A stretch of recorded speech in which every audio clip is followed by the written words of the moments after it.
नमस्ते, मी कोमल. मैत्रिणींनो, आपण याच्या आधीच्या व्हिडिओजमध्ये पाहिलेलं आहे मल्टीग्रेन पिठाची भाकरी बनवलेली आहे. आता आपण मल्टीग्रेन पिठाची मोदक बनवणार आहोत. त्याच्यासाठी मी अशा प्रकारे एक एक चम्मच असा मिक्स करून घेणार आहे पीठ. हे मी आता नाचणीचं पीठ घेतलं, हे बाजरीचं आहे, हे तांदळाचं आहे आणि हे ज्वारीचं आहे. हे सर्व एक एकच चम्मच आहे. हे सगळं मी एका ह्याच्यामध्ये मिक्स करून घेते. नाचणीचं झालं, बाजरीचं झालं, आता हे तांदळाचं घेते आणि हे ज्वारीचं घेते. एक एक चम्मच घेतलेला आहे आणि हे असं मिक्स करून मी 2 वाटी पीठ घेणार आहे. 4 प्रकारच्या मिश्र पिठांचं मी 2 वाटी पीठ तयार करून त्याचे मी मोदक बनवणार आहे. अशा प्रकारे हे आता 1 वाटी झालेलं आहे. असंच मी अजून 1 वाटी पीठ तयार घेतलेलं आहे. त्याच्यामध्ये मी पाणी टाकते. आपण हे वाट्या एवढ्याच भरलेल्या आहेत पिठाच्या, एवढी बॉर्डर रिकामी आहे, तर एवढंच आपण पाणी सुद्धा घेणार आहोत. 2 वाटी, सेम वाटी वापरते.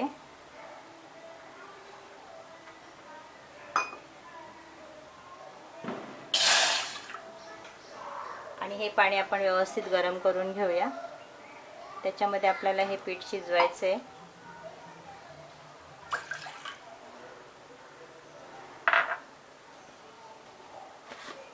त्याच्यामध्ये आपण अगदी किंचित चवीप्रमाणे मीठ टाकतो.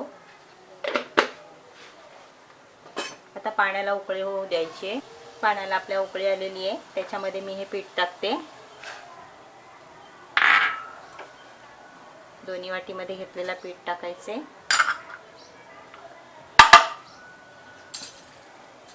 आणि पीठ आपण छान असं मिक्स करून घ्यायचे.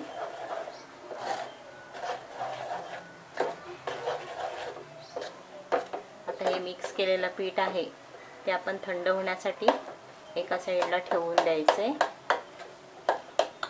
आता मी हे ठेवते एका साईडला.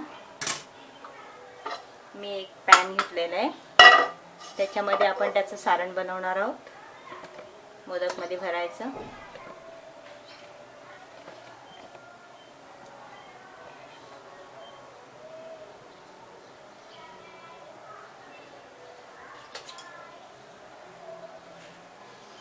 त्यात मी 1 चम्मच साजूक तूप टाकते.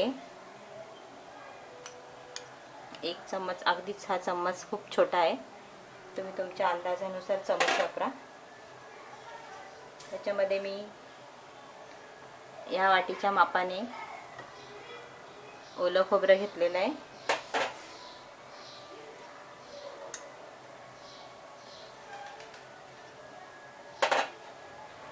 आणि ही पण वाटी भरलेली आहे.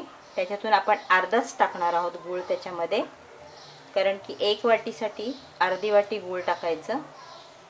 आपण एवढा गूळ टाकणार आहोत. हा व्यवस्थित खिसून घेतलेला गूळ आहे. गूळ कमी झाला तरी चालेल, पण जास्त होता कामा नये.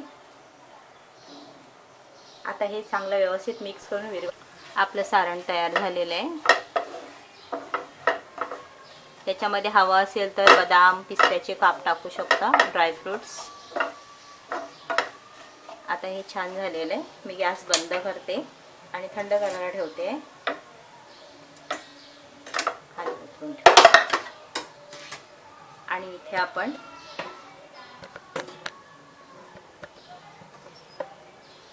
बनवलेलं जे पीठ आहे साधारण थंड झालेलं आहे, ते आपण एका भांड्यामध्ये काढून घेऊया थालीमध्ये आणि मळून घेऊया.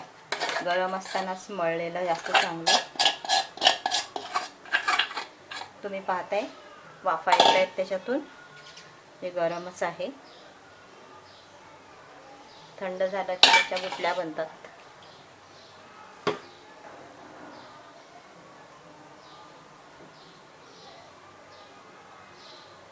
मी हे पीठ छान मळून घेतलेलं आहे. आपल्याला मोदक फार करायचे नाही आहेत, कमीत कमी मोदक बनवायचे असतील तर क्वांटिटी थोडी कमीच घ्यायची. आता ह्याचे मी मोदक वळवते.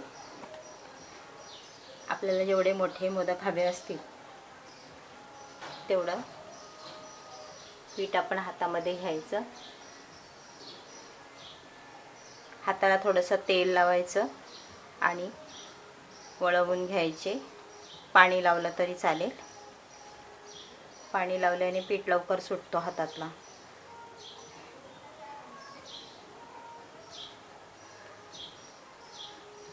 अशा प्रकारे आपण जसे नाचणीचे मोदक बनवले, तांदळाचे मोदक बनवले, त्याच पद्धतीने आपण हे मिश्र पिठाचे मोदक बनवणार आहोत. अशा प्रकारे पारी बनवून घ्यायची.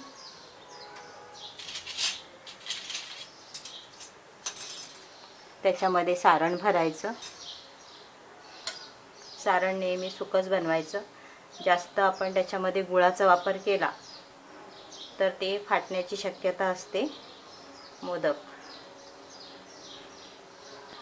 अशा प्रकारे आपण त्याच्या पाऱ्या बनवून घ्यायच्या.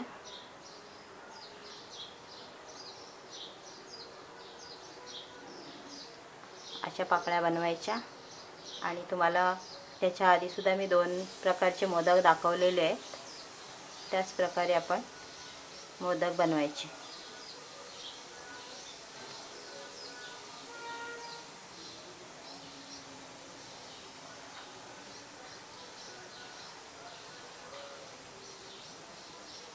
अशा प्रकारे मोदक बनवायचे.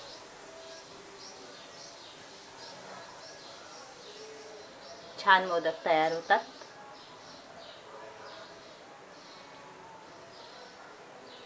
अशा प्रकारे आपण बाकीचे पण बनवून घ्यायचे. मी आणखी एक तुम्हाला मोदक बनवून दाखवते.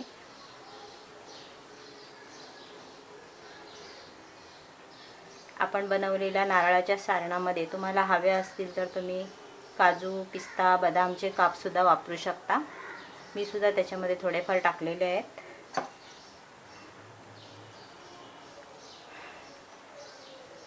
अशा प्रकारे पारी बनवायची. तुम्ही हे मोदक सर्व नक्की बनवा आणि मला कमेंट्समध्ये सांगा की तुमचे मोदक कसे झाले.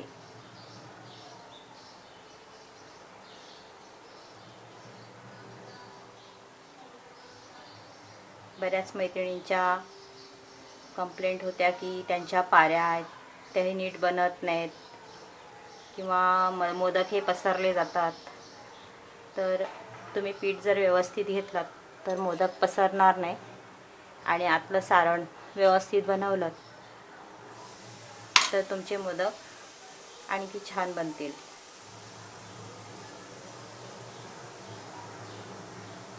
अशा प्रकारे त्याच्या पाकळ्या बनवून घ्यायच्या.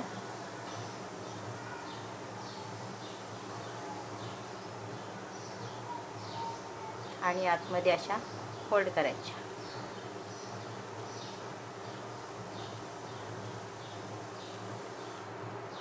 मी नाचणीचे मोदक बनवलेले आहेत डायबिटीससाठी स्पेशल. डायबिटीसच्या लोकांना मोदक जर खायचं असतील तर नाचणीचे मोदक बनवून खा. अतिशय छान झालेले आहेत.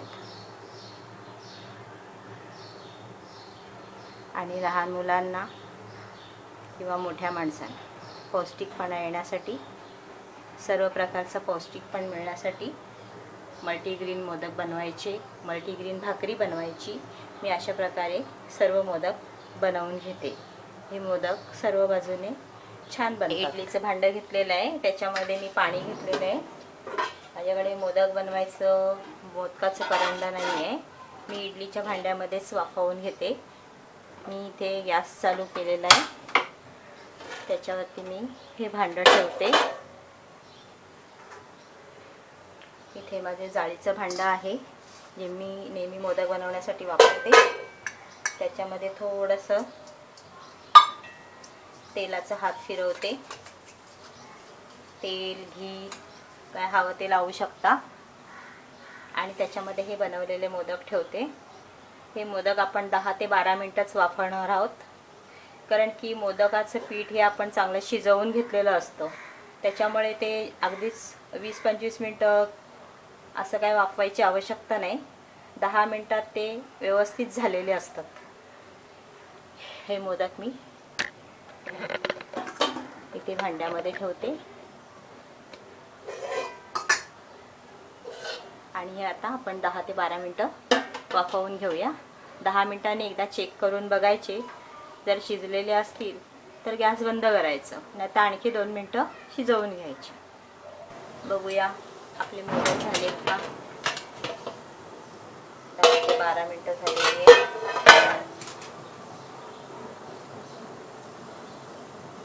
छान झालेले, शिजलेले आहेत. आता मी गॅस बंद करते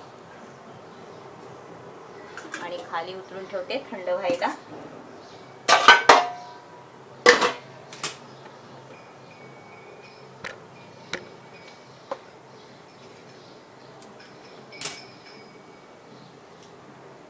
बघा आपले मोदक जरा सुद्धा फाटलेले नाही आहेत. आता थंड झाले का आपण सर्विंग प्लेटमध्ये काढून घेऊया. आपले मोदक काढून घेऊया. हे बघा अजून गरमच आहे, वाफा येत आहे.